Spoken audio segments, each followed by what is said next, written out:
नमस्कार.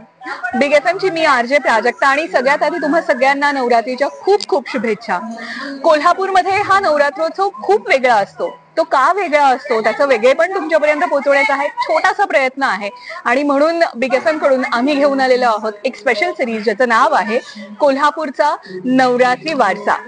आणि याच्यामध्ये खरं सांगायचं तर या नवरात्री उत्सवामध्ये वेगवेगळ्या घराण्यांकडे वेगवेगळे मान दिले गेलेले आहेत. सगळ्यात महत्वाची गोष्ट म्हणजे अंबाबाईचे दागिने सांभाळणं आणि ही जी जबाबदारी आहे ही दिली गेलेली आहे खांडेकर कुटुंबाकडे. महेश खांडेकर माझ्या सोबत आहेत आणि ते खजिनदार आहेत, हवालदार आहेत.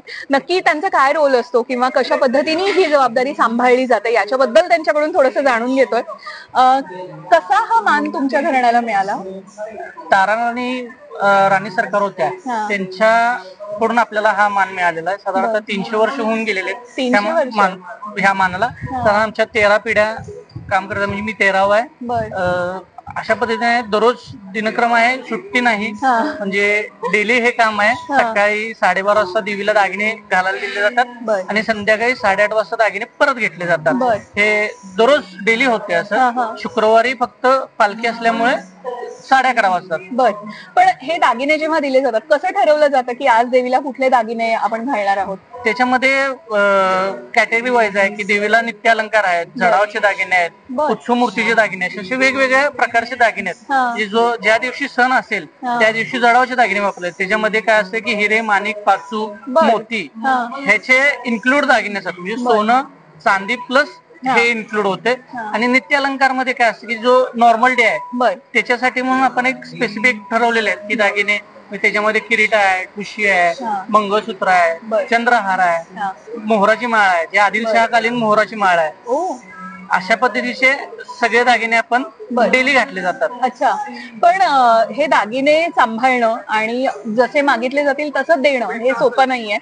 आणि मी असं ऐकलंय की जिथे दागिने ठेवलेले असतात तर तिथे तुमच्याशिवाय कुणाला एंट्री नाही, कुणालाही एंट्री नाहीये. अच्छा, मग पहिल्यांदा आता तुमच्याकडे जेव्हा या सगळ्या गोष्टी आल्या, पहिल्यांदा आतमध्ये प्रवेश केला तेव्हा कसं वाटलं? साधारणतः मी 2009 साली इथं आलो तर तेव्हा मी शाळेत होतो. माझ्या बाबांच्या बरोबर मी यायचो. त्यावेळी मी शिकत होतो की बाबा मला शिकवत होते की कसं आहे, काय आपले काय परंपरा आहे तुला माहिती पाहिजे, ह्यासाठी मग मी बाबांच्या बरोबर यायचो. बाबांची पण अशी बाईट यायची किंवा पेपरमध्ये यायचं ते आम्ही बघायचो.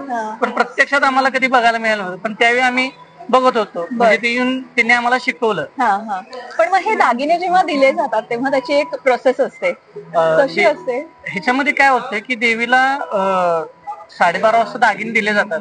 त्यावेळी दुपारी 12:30 वाजता दागिने दिले जातात. आणि त्यावेळी काय होतं की ते पुजारी येतात, आपल्याकडून दागिने जे काय रिक्वायरमेंट आहे किंवा जो नॉर्मल डे असेल तर जे नॉर्मल ठरलेले आहेत ते दागिने ते घेताना ते मोजून घेतात. आमदारखान्यात रजिस्टर केलं जाते.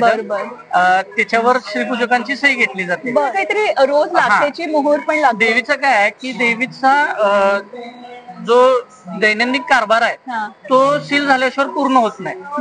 त्याच्यामध्ये जोपर्यंत 9:30 किंवा 9च्या दरम्यान सील जोपर्यंत होत नाही तोपर्यंत 10ची घाट होत नाही.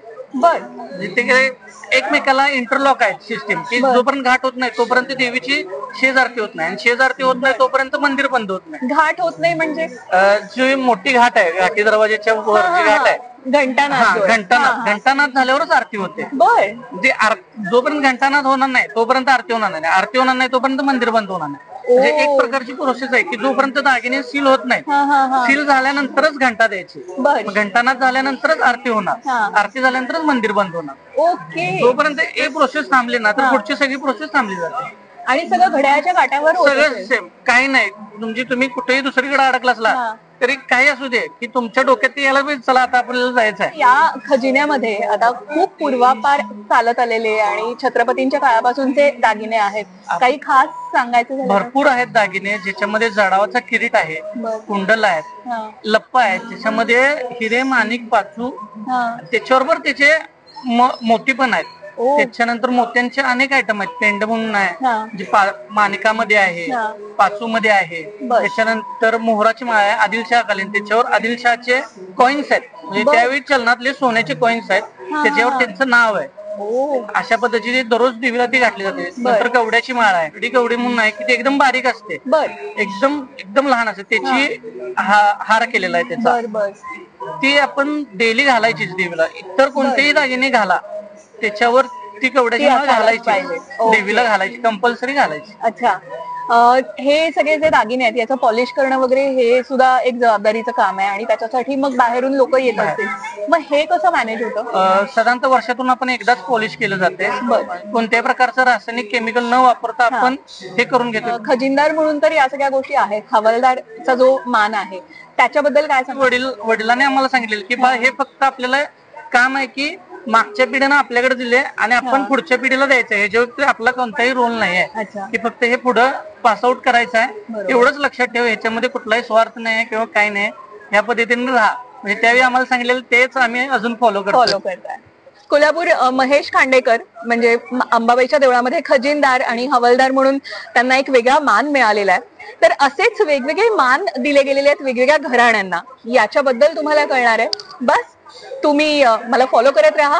इंस्टाग्राम आणि फेसबुकवर RJ प्राजक्ता नावाने मी अवेलेबल आहे. धुन बदल के तो देखो.